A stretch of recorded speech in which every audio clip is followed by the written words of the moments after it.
A primeira ordem do Capitão Smith, e obedecida por Murdoch, foi despertar os passageiros por todo o navio e levá-los até o convés dos barcos.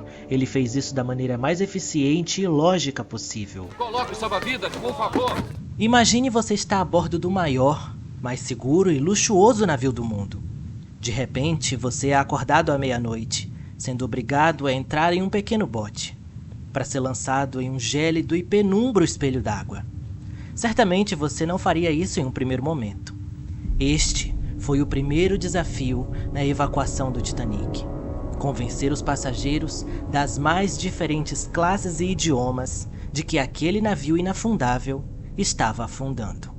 Durante a iminente evacuação do Titanic, alguns passageiros começaram a visitar o escritório de Purser McRoy, pedindo seus objetos de valor que estavam no cofre. Mas em poucos minutos, houve uma correria de vários passageiros da primeira classe em busca de objetos de valor. A maioria eram mulheres. Hugh McRoy trancou o cofre para proteger os objetos de valor e aconselhou os passageiros a se concentrarem na segurança, colocando os coletes salva-vidas e indo para os botes.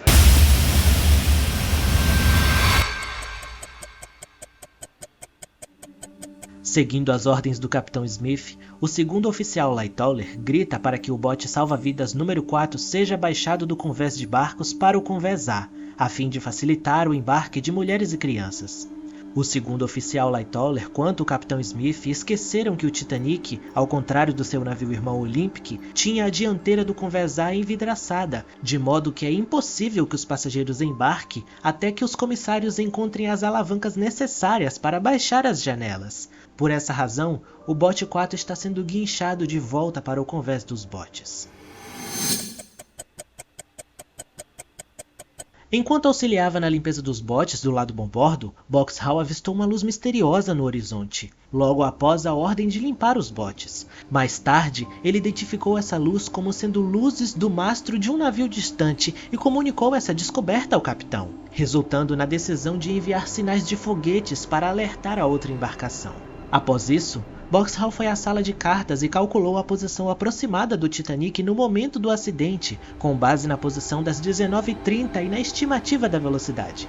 Embora não se lembre da velocidade exata do navio às 20 horas, Boxhall foi capaz de citar a posição calculada nas audiências do inquérito dos Estados Unidos, 41:46 norte e 50:14 oeste. Com a descoberta do naufrágio do Titanic a 41:43 norte e 49:53 oeste, tornou-se evidente que as posições relatadas pelo Capitão Smith e por Boxhall estavam muito a oeste da localização real do Titanic. Após calcular a posição do Titanic, Boxhall levou os dados ao Capitão Smith e, em seguida, dirigiu-se ao quarto dos operadores de rádio para transmitir a informação ao RMS Carpathia. Ao chegar lá, encontrou Phillips e seu colega de trabalho concentrados em seus instrumentos. Para não interrompê-los, ele escreveu a posição em um papel e entregou aos operadores de rádio, pedindo que transmitissem imediatamente. Phillips confirmou e comunicou-se com o Carpathia, marcando um momento crucial no resgate dos sobreviventes.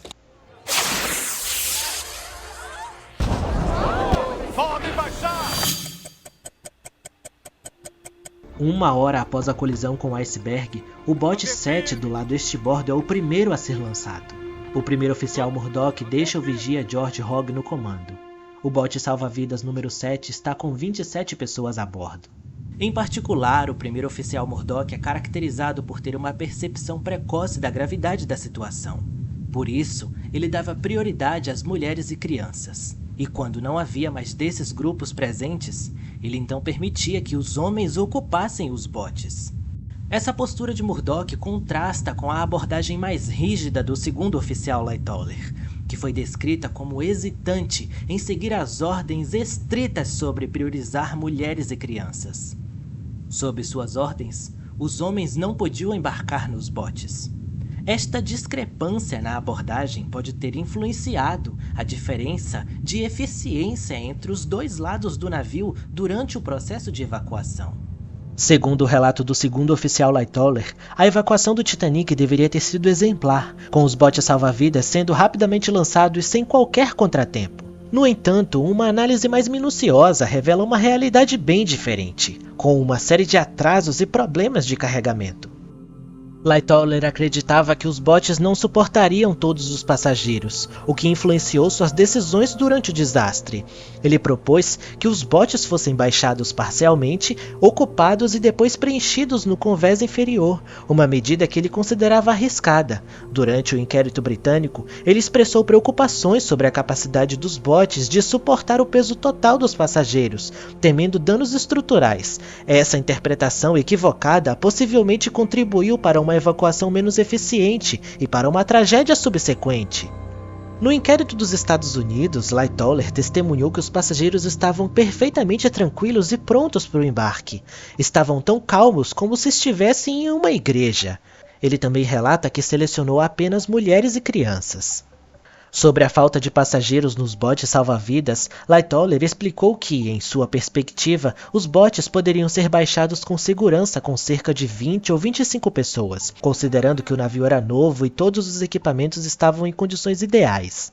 Lightoller afirmou que não percebeu a urgência da situação em um primeiro momento.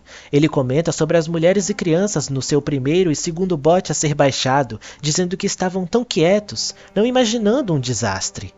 Mais tarde, durante a evacuação, Lightoller começa a perceber a seriedade da situação à medida que o navio começa a se inclinar para este bordo. Ele explicou que a intensidade da atividade de baixar os botes em um convés inclinado o fez optar por trocar seu casaco pesado por um suéter, devido ao calor gerado pelo esforço físico e pela agitação no convés. Ele mencionou uma piada feita por um colega médico sobre estar quente, uma ironia dada à temperatura fria, destacando o contraste entre a leveza da piada e a tragédia iminente. No convés dos barcos, Violet Jessop relata ter visto uma bolsa de Gladstone aberta, cheia de joias e outras coisas valiosas. O homem que a havia trazido veio do escritório de Purser McRoy. Ele estava ofegante, pois era muito pesada e ainda tinha que movê-la para um bote salva-vidas. Um indivíduo apressado passou e acidentalmente chutou a bolsa, fazendo com que os objetos valiosos se dispersassem, deixando o responsável por ela desesperado. Enquanto ele lutava para recuperar as moedas que rolavam no convés, seu companheiro chegou com uma caixa de despacho pesada e se juntou à busca frenética.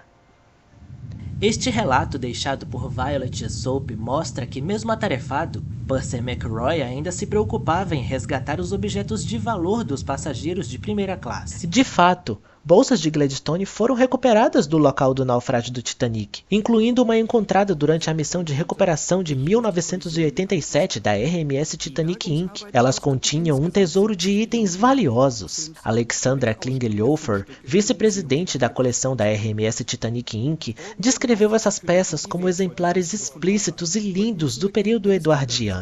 O cofre de Purser McRoy também foi resgatado juntamente com umas bolsas de Gladstone, e sua abertura foi transmitida ao vivo em um canal de televisão francês.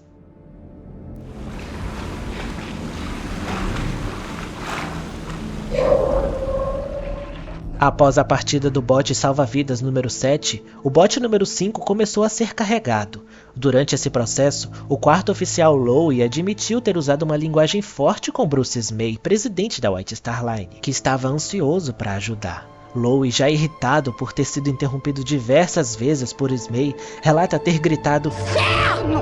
Ismay concordou, dizendo que a palavra era apropriada para aquele momento. Lowe então retornou rapidamente para sua cabine para recuperar a arma de fogo e posteriormente intimidar quem o interrompesse. Enquanto estava preparando o bote salva-vidas número 5, o terceiro oficial Pitman se deparou com um homem, vestido de roupão e pijama, que lhes ordenou começar a carregar imediatamente os botes salva-vidas. Mas Pitman recusou as ordens. Mais tarde, ele percebeu que esse homem era Bruce Ismay, o presidente da White Star Line. Durante o inquérito dos Estados Unidos, o terceiro oficial Pitman relatou 2 interações com Ismay, mas sem saber que era o Ismay. Na primeira, Ismay instruiu Pitman a priorizar mulheres e crianças nos botes salva-vidas, mas Pitman preferiu aguardar as ordens do comandante.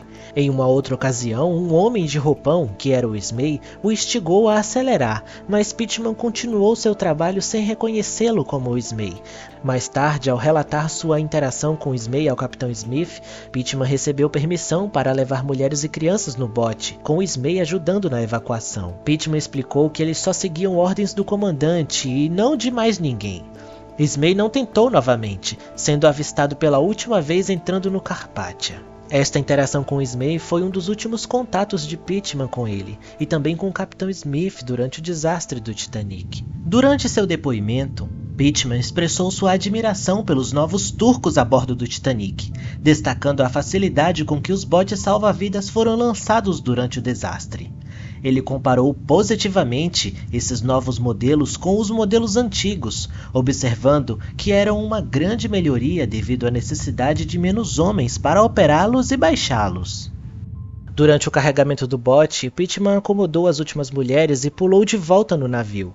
Murdoch disse para ele ir no comando desse bote, mas Pittman se recusou. Porém, Murdoch insistiu, dizendo: "Você vai no comando deste barco."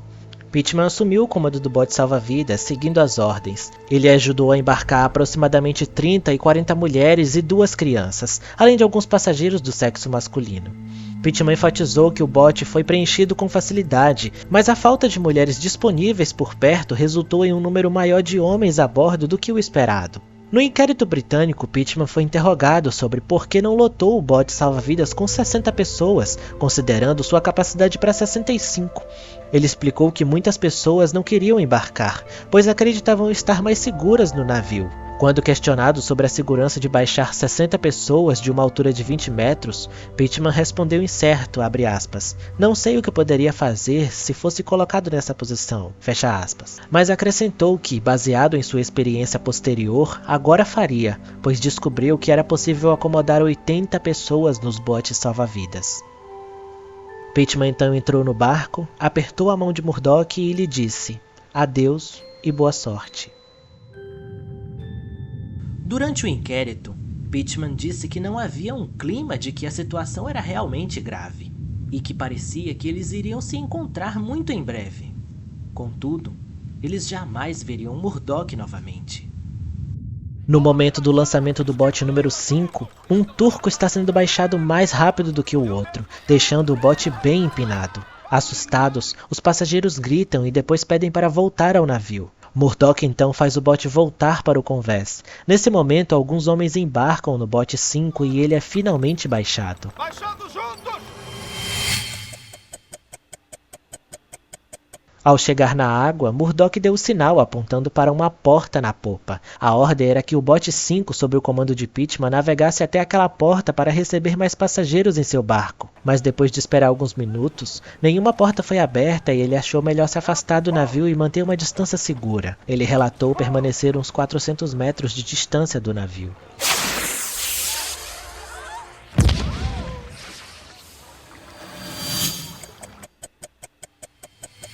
O quarto oficial Boxhall trouxe 12 rojões sinalizadores guardados na ponte de comando, visto que as lâmpadas Morse do Titanic não haviam conseguido chamar a atenção do navio no horizonte. Há uma multidão de comissários na ponte e no convés dos botes. Todos estão olhando aquelas luzes do navio distante.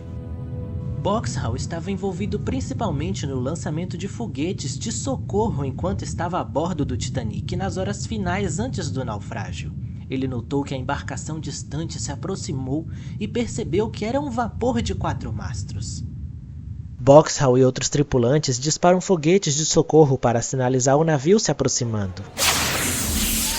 Ao longo do processo, Boxhall manteve uma atenção constante na situação, coordenando os foguetes de socorro e observando a evacuação dos botes salva-vidas. Alguns passageiros otimistas comentaram que os rojões seriam para sinalizar o Olympic, que realmente deveria cruzar com o Titanic nos dias seguintes.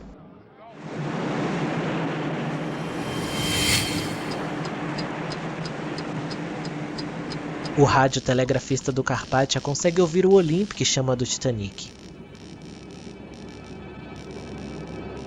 Mas no Titanic, Phillips sozinho não consegue ouvir a mensagem falhada do Olympic por causa do barulho do vapor. O seu colega, Harold Bride, está com o Capitão Smith na casa do leme, informando que o Carpathia está a caminho.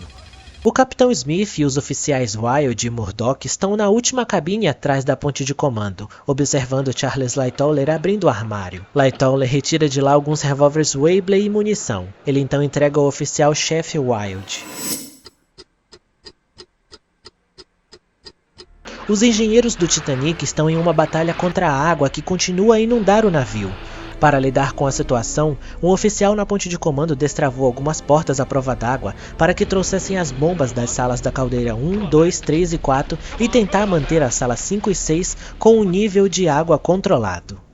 No Convés F, o comissário Joseph Witt precisou retornar à sua cabine para pegar alguns itens pessoais. Enquanto se dirigia para as escadas, notou uma trilha de água descendo do Convés E, que estava alta o suficiente para molhar apenas o calcanhar de suas botas. Isso indica que a água está inundando os convéses acima da sala da caldeira 4 e 5, onde os engenheiros estão lutando para conter a inundação. É apenas uma questão de tempo antes que a água chegue até eles.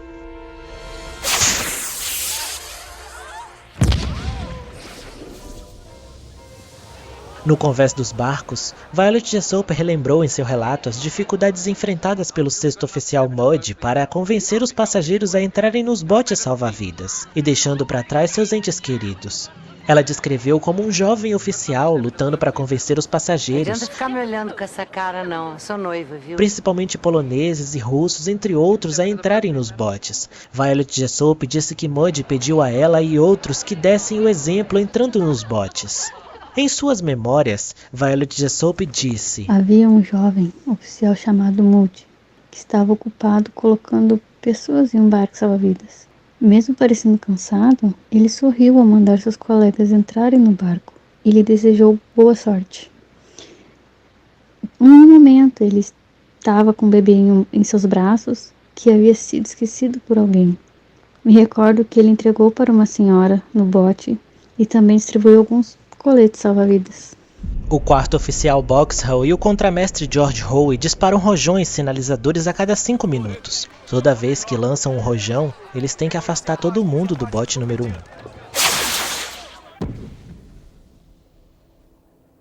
Até agora, os botes 7 e 5 foram lançados. Os botes 3 e 1 estão quase prontos para serem baixados, todos do lado estibordo sob a supervisão dos oficiais Murdoch e Lowe.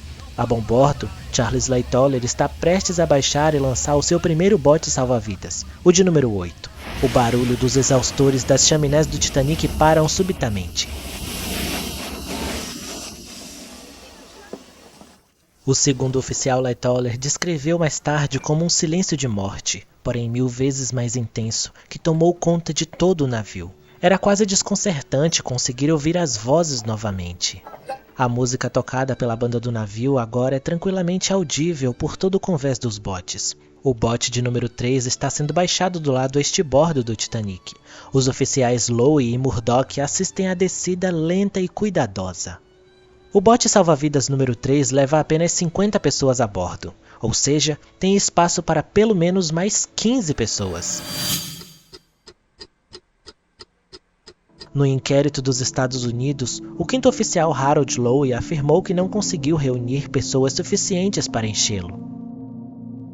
Durante o inquérito britânico, Lightoller comenta sobre um plano de usar uma porta no convés D para auxiliar no embarque dos passageiros nos botes.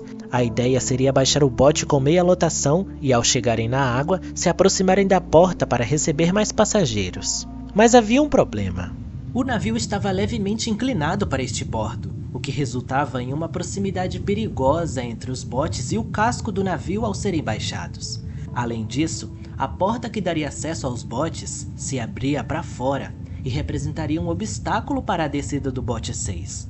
Lightoller então destrava a porta e a deixa encostada. Isso explicaria o motivo dos passageiros do bote 6 terem passado em frente à porta e não terem relatado ela aberta. Lightoller nunca utilizaria essa passagem. Alguns pesquisadores afirmam que essa atitude de Lightoller em manter a porta aberta ajudou na forte inclinação que o Titanic teria nos minutos seguintes, ou pior, acelerando ainda mais no naufrágio.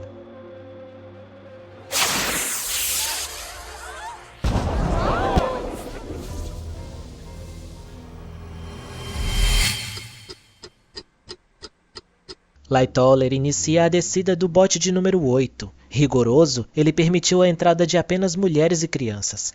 O bote, com capacidade para 65 pessoas, desce lentamente com apenas 26. Do outro lado, Murdock e Lowe estão embarcando passageiros no bote salva-vidas de número 1. Ele tem espaço para 40 pessoas, mas apenas 12 embarcaram. Este foi o bote com menos pessoas a embarcarem naquela noite. 6 desses 12 ocupantes eram foguistas da sala de máquinas.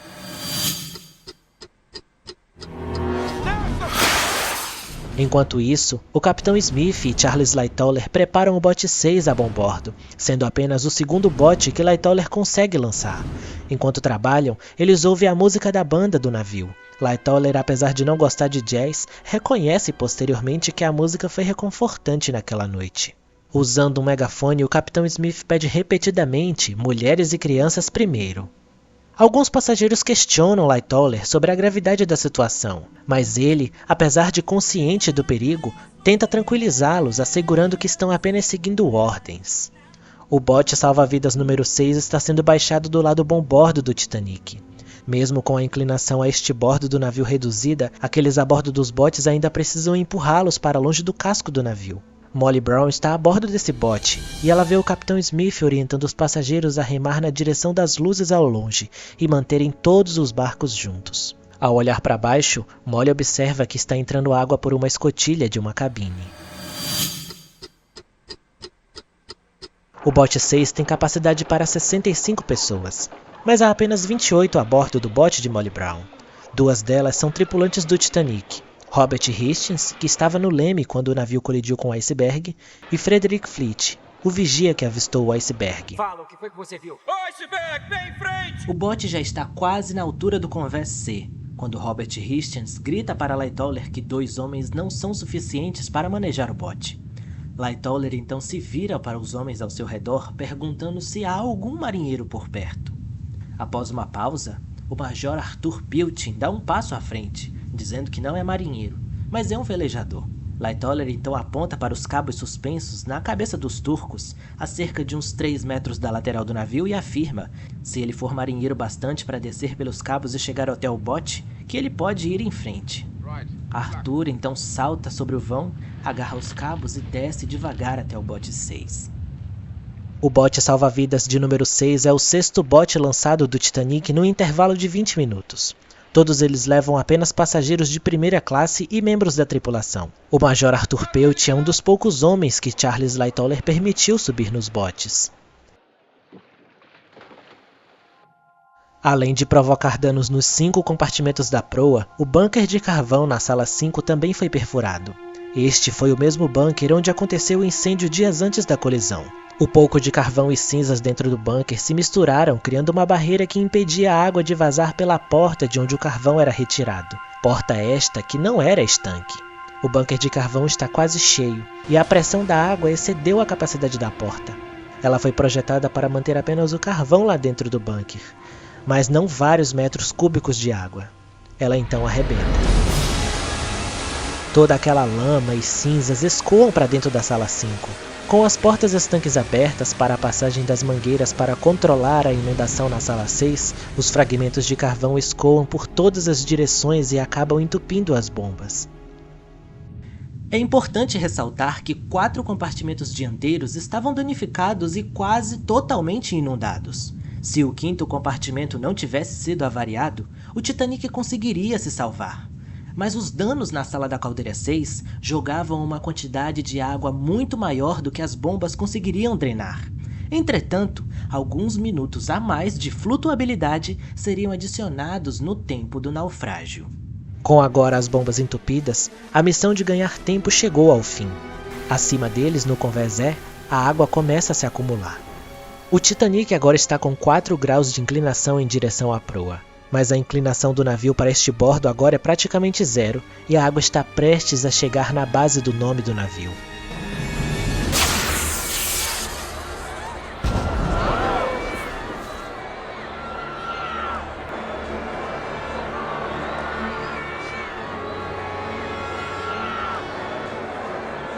Os oficiais Lowe e Mudge operam os botes 14 e 16. Lowe comenta com Mudge que acabou de despachar 2 botes sem nenhum oficial. Ele diz então que é melhor ter um oficial pelo menos em um desses botes, sugerindo que um lugar seria reservado para ele ou para Mudge. Muddy pede para Lowe embarcar no bote, que ele deveria ficar no comando do próximo. Lowe embarca no bote 14 e Muddy começa a encher o bote 16. No entanto, Muddy nunca assumiu o comando do bote 16. Em vez disso, o mestre de armas Henry Joseph Bailey assumiu o comando. Bailey nunca foi chamado para depor em nenhuma das investigações britânicas ou americanas, então não temos suas versões dos fatos. Sob a supervisão do 6º oficial James Muddy, o bote salva-vidas 16 está sendo desentrelado na extremidade traseira do lado bombordo do convés dos botes. Muddy fez um bom trabalho. O bote tem 56 passageiros, a maioria mulheres e crianças da 3ª classe, e é o bote mais cheio até agora. A comissária Mary Sloan, que viu o Capitão Smith com uma expressão preocupada poucos minutos antes, está a bordo, assim como a sua colega Violet Soap. Uma das razões para o bote estar mais cheio do que os outros é a política adotada por Muddy, que permitia alguns homens a bordo, o que o 2º oficial Lightoller teria desaprovado. O oficial-chefe Wilde chega até o bote 14 e comanda a descida do barco. Com o espaço para 65 pessoas, ele parte com cerca de 45. Enquanto está sendo baixado, logo abaixo, uma multidão de homens se prepara para tentar pular no bote. Lowe então dispara 3 tiros para dispersar os atrevidos.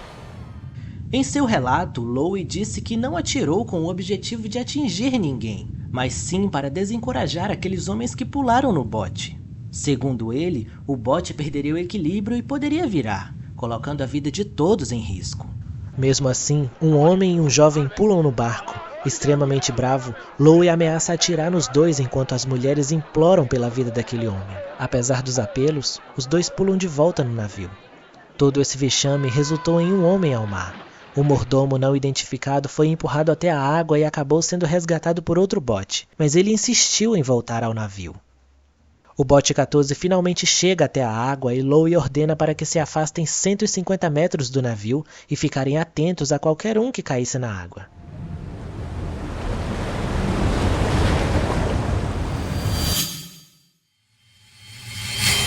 O Olympic, que está navegando de volta para a Europa, capturou os chamados de socorro do seu irmão, que está tentando estabelecer contato com ele. No Titanic, finalmente Jack Phillips responde ao Olympic e descobrem que estão 813 quilômetros de distância um do outro. Levando em consideração essa distância, estimam que o Olympic levaria cerca de 18 horas para chegar ao local do acidente. O bote salva-vidas número 7, o primeiro a ser lançado, está na água há 40 minutos. Alguns ocupantes temem que se o Titanic afundar, eles serão tragados pela sucção da água. O fogo ainda queima na sala da caldeira 2 para fornecer energia para os dínamos de emergência do Titanic.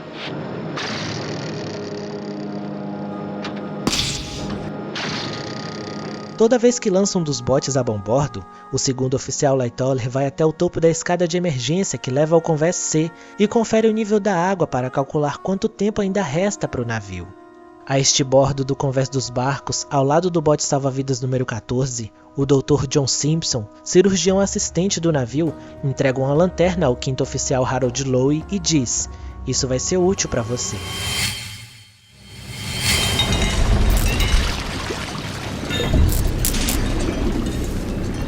Thomas Andrews, o projetista-chefe do Titanic, e o comissário responsável do convés estão jogando na água as espreguiçadeiras e quaisquer outros objetos de madeira que consigam encontrar para ajudar aqueles que porventura pularem do navio.